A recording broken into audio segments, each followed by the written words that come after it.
Regardez l'héritage.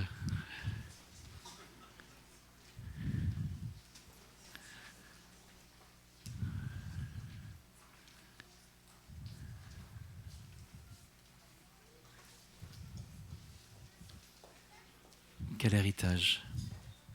Je vous invite à prier.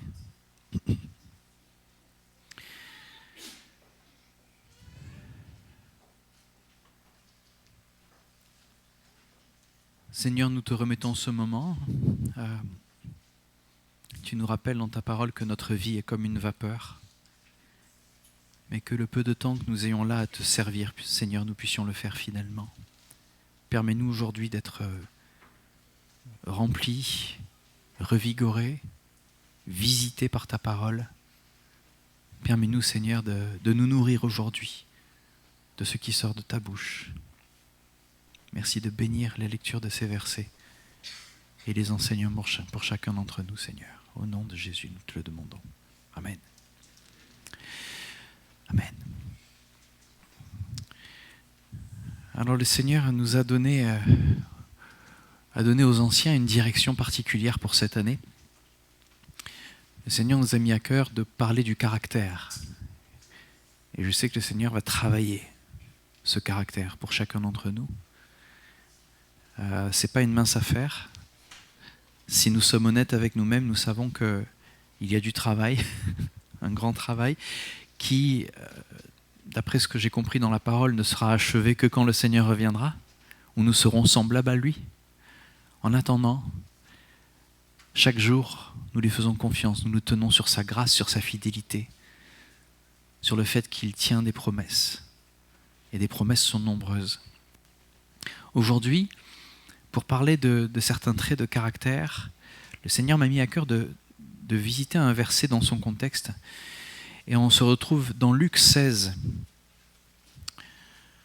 Luc 16, au verset 10. Ce verset, je vais vous le lire. Si vous avez la parole, vous pourrez le prendre aussi. Nous allons voir dans quel contexte ce verset a été donné. Et nous allons voir combien, pour nous aujourd'hui, cela peut être une source d'inspiration, mais aussi une sorte de lumière sur nous-mêmes pour pouvoir faire une introspection. Et il s'agit de sujets qui souvent sont tabous, puisque ça parle aussi d'argent. Mais rien ne nous fait peur parce qu'à la lumière que le Seigneur nous donne, tout devient simple. Il est écrit à Luc 16, verset 10, « Si quelqu'un est fidèle dans les petites choses, on peut aussi lui faire confiance pour ce qui est important.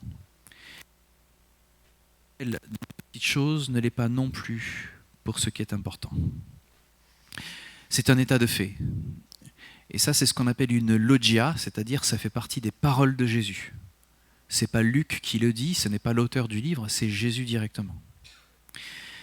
Donc je fais toujours très attention au logia, je fais toujours très attention à ce que le Seigneur dit. D'ailleurs, dans certaines Bibles, surtout aux États-Unis, on voit que ces paroles-là sont en rouge, alors que le reste du texte est en noir. Et on doit y faire attention parce que ces paroles ont été rapportées par la plupart des évangélistes, Matthieu, Marc et Luc et Jean, de manière systématique, souvent dans deux endroits différents dans la parole. Si vous voulez, on active celui-là et puis j'éteins celui-ci. Pas trop bouger. Est-ce que vous m'entendez ? Oui, c'est bon ? Très bien. Alors, le Seigneur nous dit ça, mais dans un contexte particulier. Il faut voir que là, on est dans une sale histoire, en fait. Et moi-même, j'ai lutté avec ce passage pendant longtemps.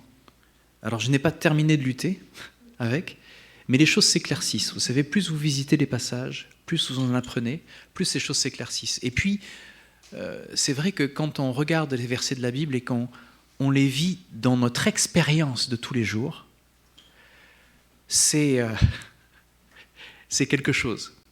Parce qu'on se met à la place des coupables, on se met à la place de ceux qui devraient être jugés, et c'est une très bonne chose.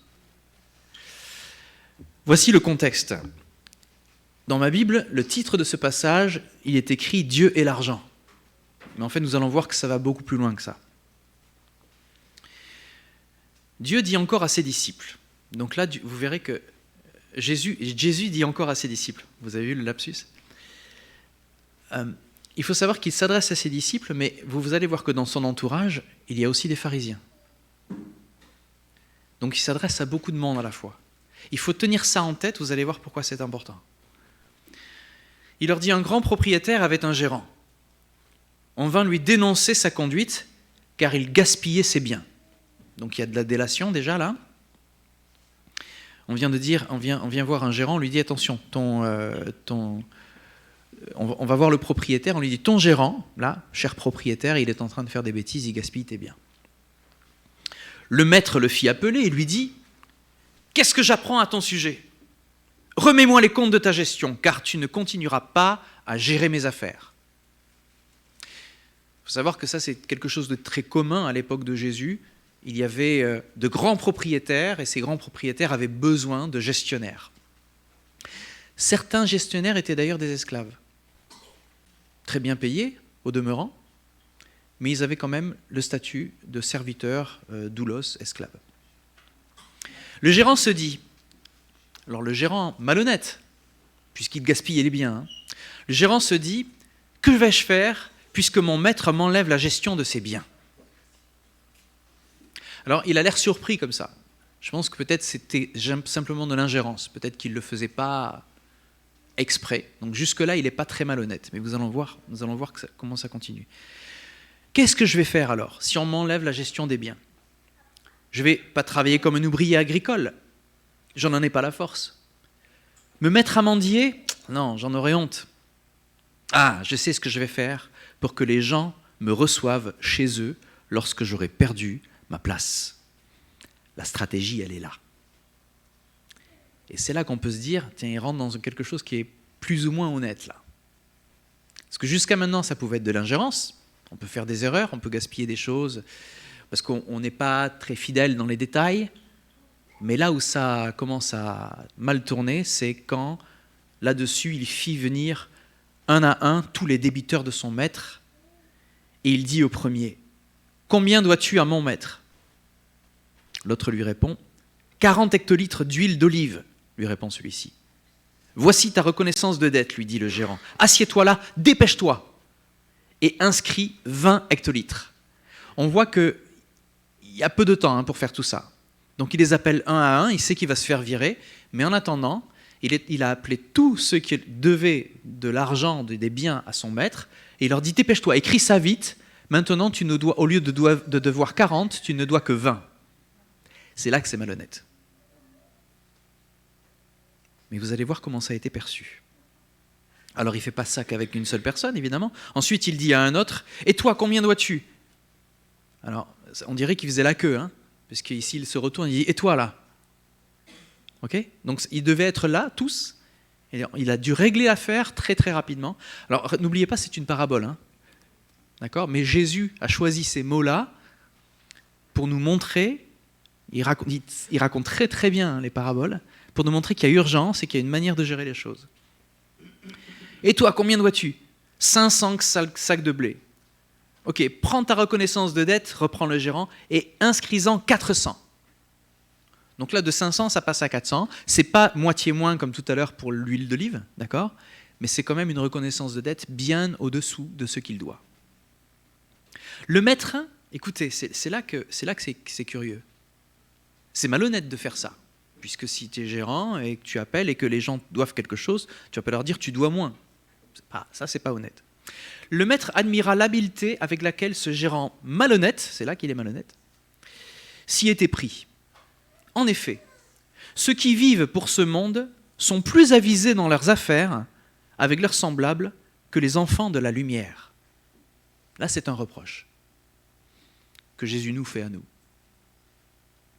Ceux qui vivent pour ce monde sont plus avisés par rapport à ces choses-là, dans leurs affaires, avec leurs semblables, que les enfants de la lumière. Alors on va voir ce que ça veut dire. Il ne faudra pas faire dire au texte ce qu'il ne dit pas aussi. C'est ça qui est particulier. Et voilà ce que Jésus dit. Et moi, je vous le déclare, si vous avez de ces richesses entachées d'injustice, utilisez-les pour vous faire des amis. Ainsi, le jour où elles vous échapperont, ils vous accueilleront dans les demeures éternelles. C'est curieux, hein? C'est curieux quand même, parce que si vous avez des richesses entachées d'injustice, et alors là, moi, je me gratte la tête. C'est quoi les richesses entachées d'injustice? Et en réfléchissant bien, je me rends compte qu'il n'y a que Dieu qui est juste dans ce qu'il dit et dans ce qu'il fait. Parce que peu importe où vous mettez le curseur de ce qui est juste ou ce qui n'est pas sur terre, c'est très très difficile d'avoir raison. Je vous donne un exemple très concret, parce que là c'est théorique, c'est un petit peu abstrait. Imaginez que vous vendez quelque chose. Vous allez devoir faire du profit pour pouvoir vivre. Vous ne pouvez pas vendre quelque chose, si vous l'avez acheté à 20 €, vous n'allez pas le vendre à 20 €. Déjà, ce n'est pas très légal en France de faire ça. Puis il y a des taxes dessus. Vous allez devoir faire une marge dessus. Et là, je vous parle en tant que chef d'entreprise aussi. Donc c'est pour ça que ces choses-là ont vraiment, vraiment cogité. Qui vous dit que le prix que vous mettez est juste? Tout me dit que les prix que l'on met ne sont jamais justes. Je vous explique pourquoi. À combien tu estimes ta valeur, la valeur de ton temps, la valeur de tes biens? Cette valeur, elle change jour après jour. On est dans un monde où la valeur des choses, et vous le savez très très bien aujourd'hui, la valeur des choses change incroyablement de jour en jour.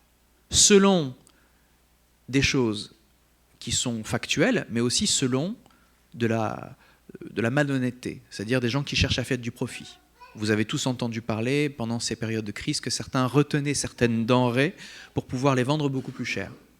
Eh bien, c'est ce qu'on appelle, d'après ce que l'appelle le monde, et vous allez, les richesses injustes, vous allez voir de quoi ça parle, c'est ce qu'on appelle la loi du marché. Et donc, si on veut contrôler le marché, ce que tout le monde veut faire, on va choisir un prix qui est totalement arbitraire et qui va mettre dans un confort particulier celui qui est censé vendre. Certains vont avoir la notion du sacrifice et vont faire quelque chose qui est aussi injuste, c'est-à-dire qu'ils vont vendre moins cher pour aider les autres. Et ça, c'est injuste. Tout comme ce qu'a fait ce gérant-là.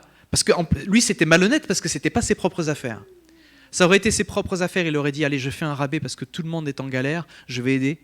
Et certaines entreprises le font aussi.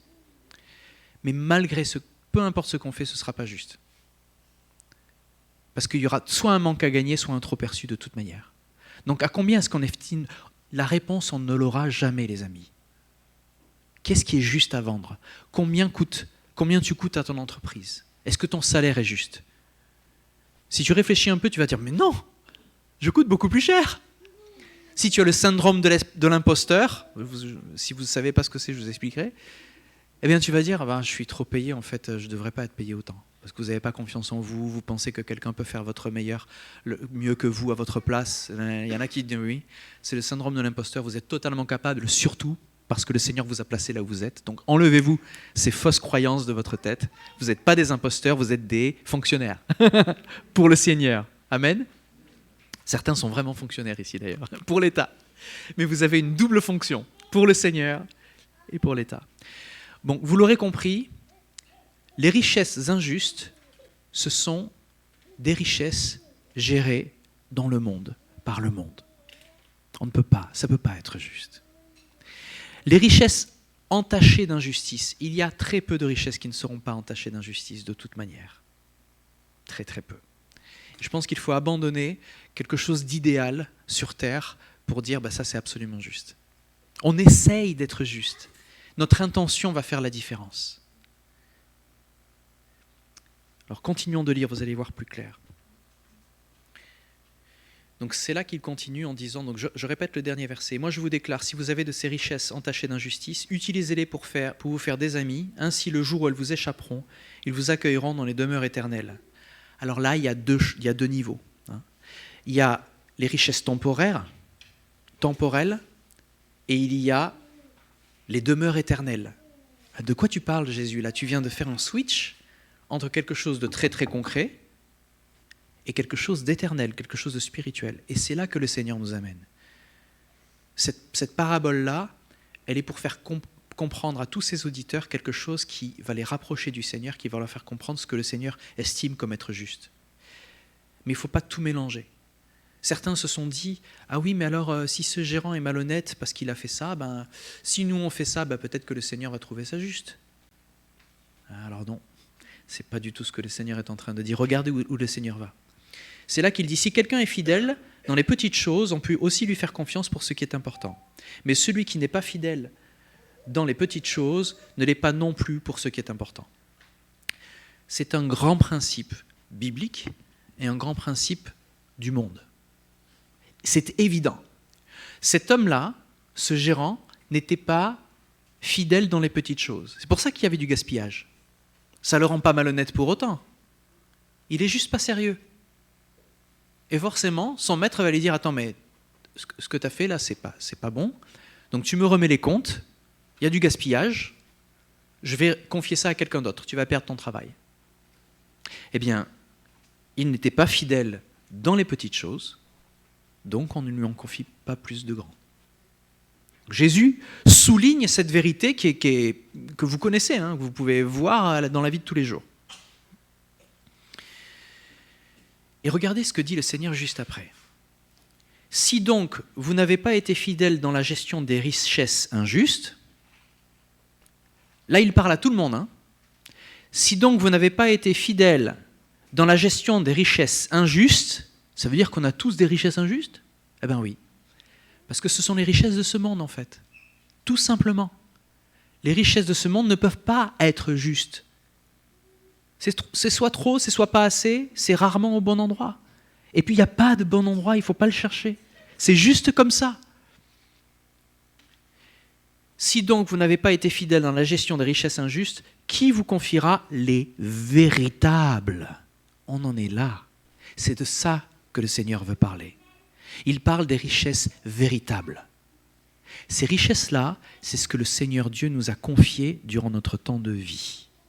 Les richesses véritables, nous allons voir ça, se trouvent dans la relation que nous avons les uns avec les autres. Il faut savoir que le marché, le commerce, c'est d'abord une relation. C'est deux entités qui se rencontrent, deux personnes ou deux sociétés, qui vont faire un échange, du commerce. Il y en a un qui vend quelque chose, l'autre qui achète quelque chose. C'est un échange. C'est d'abord une histoire humaine, c'est une histoire de rencontre. Après, c'est une histoire de profit. Eh bien, là, on va voir qu'il y a une différence entre ceux qui cherchent le profit et ceux qui font attention à ceux qui rencontrent. Elle est là la différence. Regardez où est-ce que le Seigneur nous conduit. Si vous n'avez pas été fidèle dans la gestion du bien d'autrui, qui vous donnera celui qui vous est personnellement destiné ? Jésus va très très vite dans son enseignement, c'est très très dense ce qu'il est en train de dire. Le verset qu'on vient de lire ici, si vous n'avez pas été fidèle dans la gestion du bien d'autrui, c'est l'histoire de ce gérant, mais aussi notre histoire par rapport au bien de Dieu. Les biens d'autrui, c'est les biens que le Seigneur nous a confiés durant notre vivant. Est-ce que ça ne vous rappelle pas une parabole ? La parabole des talents. Le maître qui confie à ses serviteurs une certaine quantité de talents et leur dit « Investis-les, fais-les travailler dans la banque, et quand je reviens, je prendrai ce qui est ma part. Je reviendrai voir et on fera les comptes. » Qu'est-ce qu'on voit dans la parabole ? Je ne vais pas aller dedans, sinon on n'aura pas le temps. Mais dans la parabole des talents, quand le maître revient, il y a 3 cas. Celui à qui il a donné 5 en a fait 10. Celui à qui il en a donné moins en a fait un peu moins. Mais celui à qui on en a donné 1 n'a rien fait du tout. Rien. Il a juste enterré et il a ressorti. Et là, le maître était fort en colère. Parce qu'il a dit, tu ne m'as pas fait confiance, tu ne m'as pas écouté, tu aurais dû le faire prospérer. Et cette personne-là, on dit on lui a enlevé ce qu'elle avait. Et ce qu'elle avait a été donné à ceux qui avaient déjà. Et là, tu te dis, mais comment est-ce que le maître gère ces choses-là ? Ce qui nous est confié pendant notre vie, il y a une réalité éternelle à cela. Parce que quand on lit « Si vous n'avez pas été fidèle dans la gestion des biens d'autrui, qui vous donnera celui qui vous est personnellement destiné ?» Qu'est-ce qu'a fait le maître avec la parabole des talents? Il a donné, il n'a pas repris, le maître n'a pas repris ce qu'il avait confié. Il en aura donné plus, parce qu'ils avaient été fidèles dans ces détails-là. Ils avaient été fidèles dans ce que leur a été demandé de faire, dans leur mission, qui était de prendre soin de ces talents. Donc le Seigneur s'attend à nous pour ça. Il s'attend à ce qu'on fasse multiplier ce que lui nous confie. Il vous a confié un ministère, il vous a confié une responsabilité dans son amour, dans l'Église, donc dans le corps de Christ. Notre tâche, notre devoir, ce que nous devons de faire, est de le mettre à profit et de multiplier ça. Ça veut dire que c'est du sacrifice, c'est du temps. C'est du temps passé avec les personnes, c'est du temps passé à faire quelque chose. Peut-être si c'est simplement de nettoyer et de prendre soin des lieux, eh bien c'est du temps passé. Mais s'il nous a confié ça, il y a une récompense à la clé. Et donc, ces petites responsabilités qui nous semblent légères, il nous dit que si nous sommes fidèles dans ces détails-là, lui sera fidèle, mais pour des choses éternelles. Donc il y a un lien direct entre ce que nous vivons ici sur Terre et les responsabilités que le Seigneur nous donne et ce qu'il va nous donner pour l'éternité quand nous allons le rejoindre. Après, il va parler du problème de l'argent, parce que n'oubliez pas, ici, Jésus n'est pas entouré que de ses disciples, il est aussi entouré des pharisiens. Et c'est là que le bas blesse pour les pharisiens. Rappelez-vous, les pharisiens, leur rôle est justement de servir Dieu, n'est-ce pas? Ils se vantent de servir Dieu mieux que personne, parce qu'ils sont extrêmement justes d'après eux. Alors, ce n'est pas des mauvais gars, les pharisiens. Mais ce n'est pas du tout des mauvais gars. Il ne faut pas que vous pensiez que les pharisiens, ouh, bouh, les pharisiens, ouh. Non, ce n'était pas ça du tout. C'était pas... Nous, on en fait ça parce que nous, on est chrétiens évangéliques baptistes. Mais à l'époque de Jésus, les pharisiens, en fait, c'était des gens qui essayaient au mieux possible de vivre leur relation avec Dieu en diaspora. Il faut que je rappelle ça pour que vous compreniez que les pharisiens, ce n'est pas les mauvais gars de l'histoire. C'est des gars qui n'ont pas compris l'amour de Dieu. Ce n'est pas pareil. Et des chrétiens qui n'ont pas compris l'amour de Dieu aujourd'hui, il y en a plein encore. Donc il y a plein des pharisiens qui ne se l'avouent pas.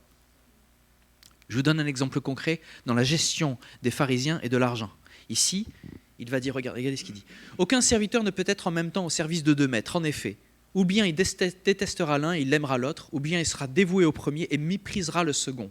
Vous ne pouvez pas servir en même temps Dieu et l'argent. » Ce qui, dans le grec original, vous ne pouvez pas servir en même temps Dieu et Mammon, le dieu de l'argent.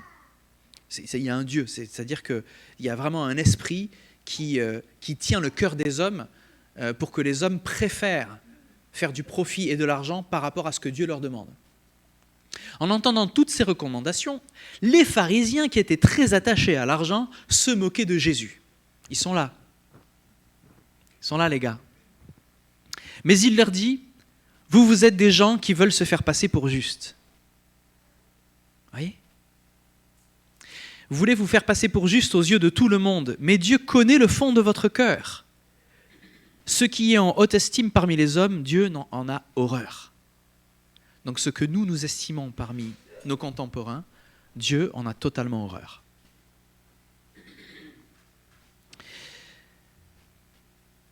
Ici, revenons sur notre gérant malhonnête. La seule chose que ce gérant avait fait d'habile, la seule habileté qu'il a eue, c'était de prendre soin des relations avec ses futurs ex-clients. C'est la seule chose que Jésus dit, voilà, ça c'est habile.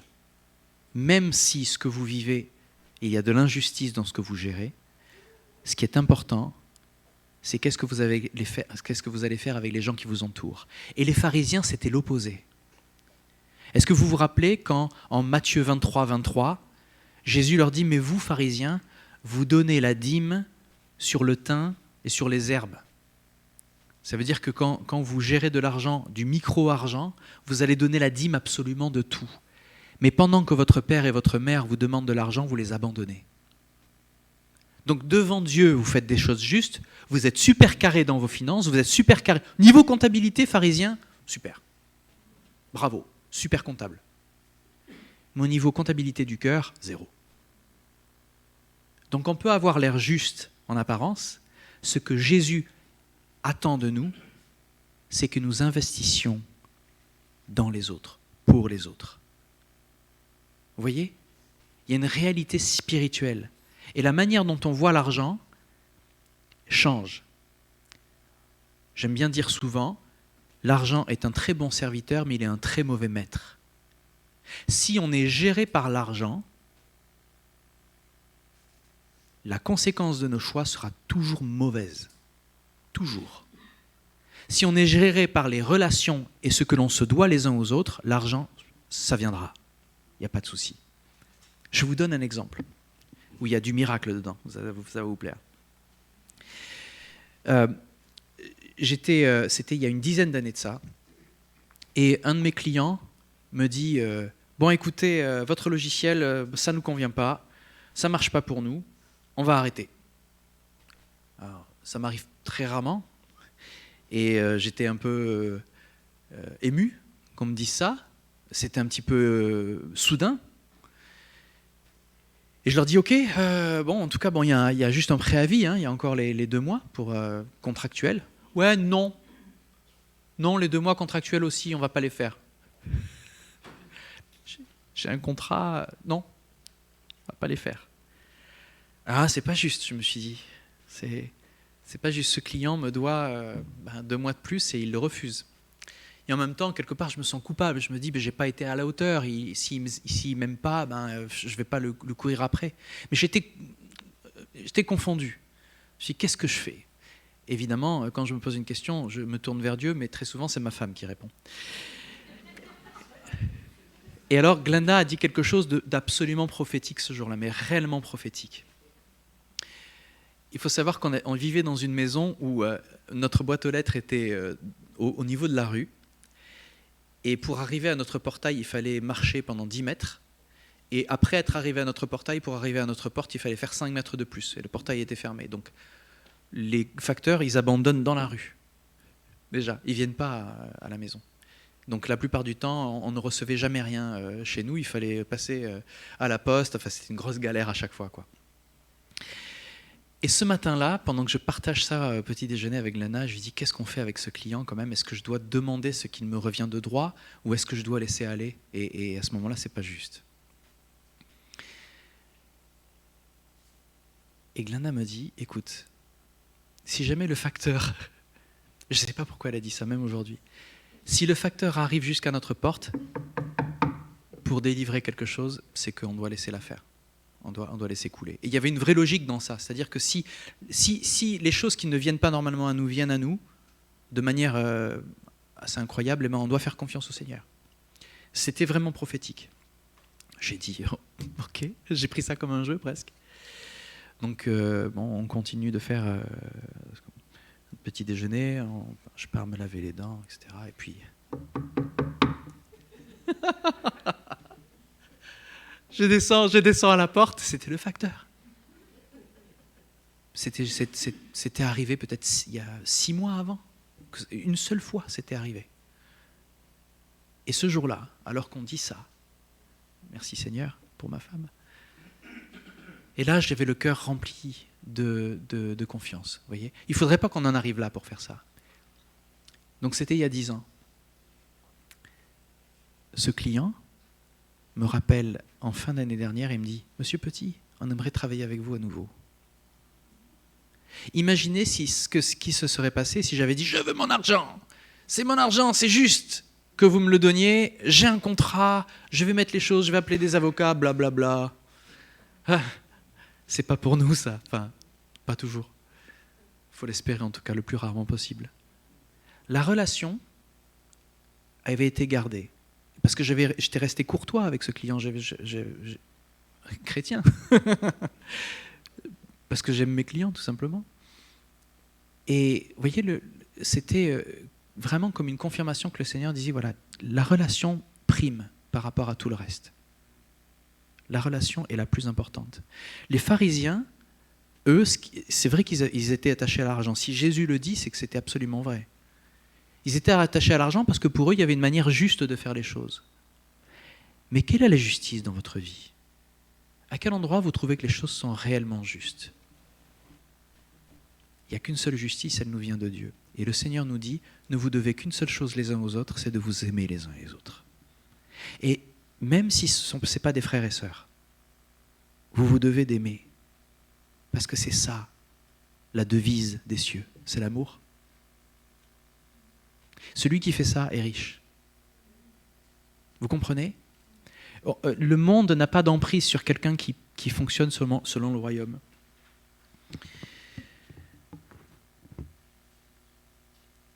J'aime bien la note qu'il y a dans ma Bible, là. Ça m'a vraiment parlé. Quand il parle des richesses injustes. Il dit, les richesses injustes, elles appartiennent à la réalité du monde présent. Ces richesses-là peuvent être fidèlement gérées. Ça veut dire que même si les choses que l'on gère ne sont pas totalement justes, parce que on pense qu'on pourrait être plus payé ou moins payé, ou je ne sais pas quoi, enfin, c'est rarement moins payé, hein. Mais on peut gérer les choses du monde à la manière du royaume, selon les principes du royaume. Ou elles peuvent être gérées de manière infidèle, selon les principes du monde. Ce que le Seigneur attend de nous, c'est qu'on gère toutes les choses matérielles selon les principes du royaume. Je vous en ai donné un petit exemple comme ça. Mais il s'attend surtout à ce que l'on gère tout selon la manière du royaume. Même Paul le dit, il dit j'entends qu'il y a des injustices entre vous et vous vous traînez devant le tribunal les uns les autres. Honte à vous. Il parlait aux Corinthiens. Il leur dit, je préfère que vous gériez les choses entre vous, si c'est possible. Maintenant, je connais des histoires très concrètes dans l'Église où il fallait absolument aller au tribunal, hein. Il fallait absolument prendre un avocat, c'est certain. J'ai entendu des choses tellement difficiles à vivre que c'est important qu'il y ait des personnes qui payent quand même, ici. Ça peut les sauver, de payer de leur vivant. Que le Seigneur nous fasse grâce, mais aussi qu'il fasse justice dans notre vie. Ça peut sauver des vies, vraiment. Donc ce que le Seigneur s'attend à nous, il s'attend de nous, c'est que nous gérions tout selon les principes du royaume. Ce que les pharisiens ne faisaient pas du tout, puisqu'en fait, ils utilisaient leurs propres principes. Ce n'étaient pas des mauvais gars. Ils avaient inventé un système rempli de lois qui fait en sorte que même alors qu'ils étaient loin de Jérusalem, même alors qu'ils n'étaient pas en terre sainte, même alors qu'ils étaient en affaire avec des personnes qui ne sont pas juifs et donc qui les rendaient impurs, même dans ces cas-là, les pharisiens avaient inventé un système qui leur permettait de rester rituellement purs. Avec toutes ces histoires-là. Ils restaient rituellement purs, ça leur permet de se dire, je ne vis pas à Jérusalem, mais c'est tout comme. Je fais mes ablutions, ça marche. Je paye ma dîme exactement comme il faut, tout va bien avec Dieu. Je suis en règle avec Dieu, même si je ne suis pas à Jérusalem, même si je ne peux pas offrir mes sacrifices au temple de Jérusalem, puisque je ne vis pas à Jérusalem. Vous voyez, les pharisiens avaient inventé un système qui était au fond vertueux. Mais ils s'étaient totalement détachés d'une chose principale, c'est l'amour. L'amour. Donc si on fait le bilan sur ce gérant malhonnête, oui en effet il est malhonnête, oui en effet il ne devait pas faire ce qu'il a fait. La seule chose qu'on trouve qui est habile, c'est que dans le méandre de son emploi, il s'est arrangé pour avoir une bonne relation avec le maximum de personnes. C'est la seule chose qu'on peut dire bien joué. Mais Jésus le dit. Et il reconnaît, il dit, attention, les gens de ce monde sont avisés là-dessus. Mais les chrétiens, ceux du peuple de lumière, ceux qui sont recensés, refléter cette lumière-là, est-ce qu'ils ont cette intelligence de pouvoir investir dans les choses des cieux, de faire les bons choix? Il ne demande pas aux chrétiens d'être aussi malins au niveau de l'argent et de l'emploi que les gens du monde. Il ne demande pas du tout ça. Il ne nous demande pas une intelligence du monde. On veut souvent faire croire en disant « Ouais, mais tu vois, il faut que les chrétiens soient plus malins, même au niveau du business et tout, il faut créer... » Non, ce n'est pas ce que le texte dit. C'est pour ça que je dis, on ne va pas faire dire au texte ce qu'il ne dit pas. Le texte ne dit pas « soyez aussi malins que les gens du monde pour le business ». Pas du tout. Ce qu'on est en train de lire, c'est les gens du monde, ils ont une manière intelligente de gérer les relations les uns avec les autres, même quand ça ne va pas. Vous qui êtes des êtres de lumière, est-ce que vous avez ce focus, cette importance sur la relation que vous avez les uns avec les autres, sur cette manière dont vous allez gérer? Parce que c'est là que vous investissez dans les cieux et pour l'éternité. Vous voyez? Le véritable investissement, il est les uns dans les autres.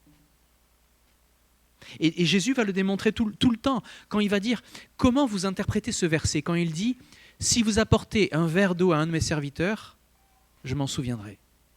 Je ne l'oublierai pas. Même cette personne qui apporte un verre d'eau à un de mes serviteurs, elle ne sera pas oubliée. Qu'est-ce que ça veut dire, concrètement? Le Seigneur est en train de dire, je le vois.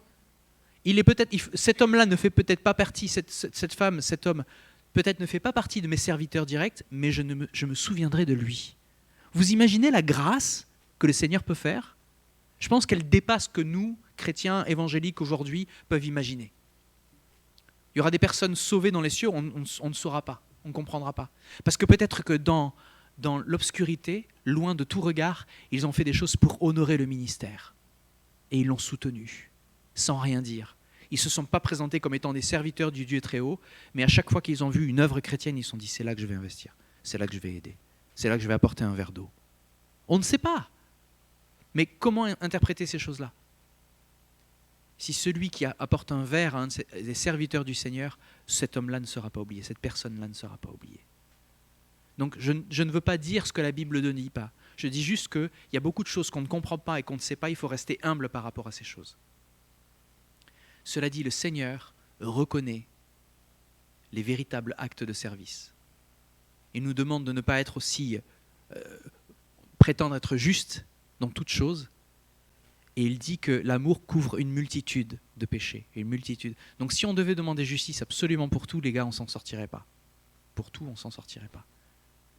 Donc la manière de gérer ici, dans les petits détails de tous les jours, les infimes détails, c'est simplement d'être fidèle à ce que le Seigneur nous demande de faire avec simplicité.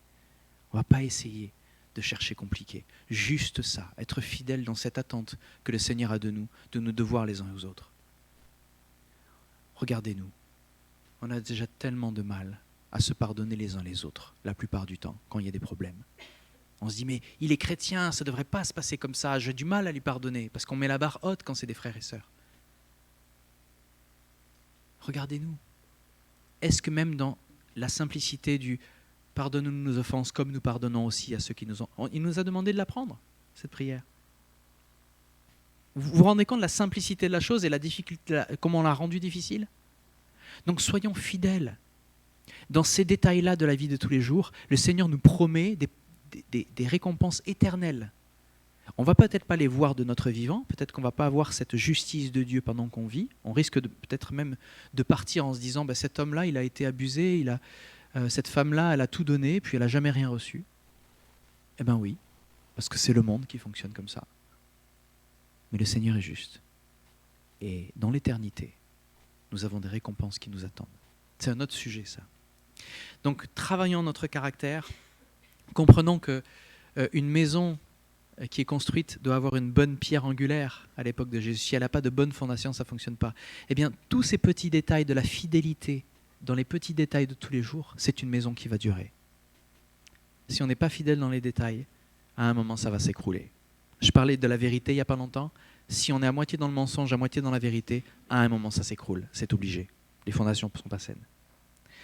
Donc nous allons demander au Seigneur de nous aider à comprendre ces choses-là, travailler notre caractère pour qu'en profondeur, on puisse vraiment lui faire confiance. Et que dans les détails de la vie de tous les jours, on s'attache à ce qui est important, mais dans les petits détails, qu'on ne laisse pas des choses justes. On ne va pas gaspiller ce que le Maître nous a donné. On ne veut pas qu'il y ait du gaspillage. Comprenez? Je vous invite à prier.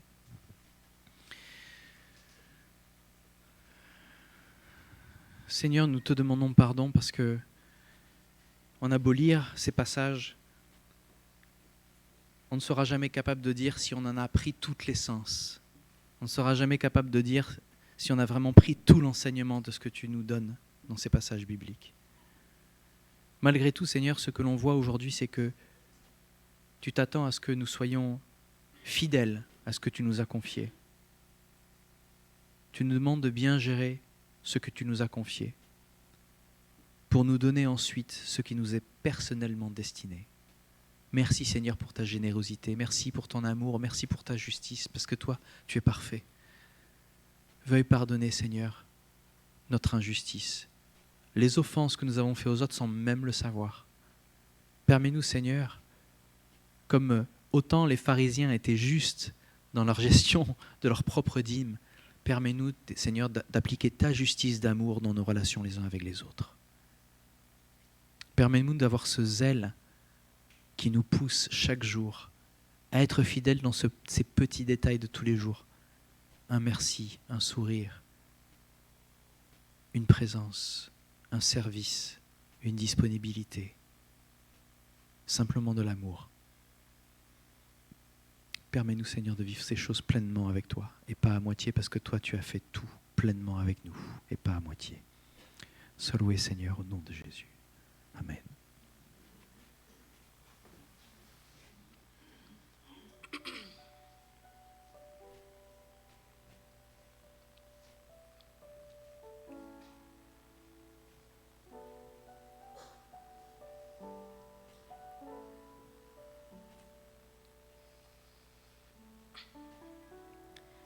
Mon cœur t'appartient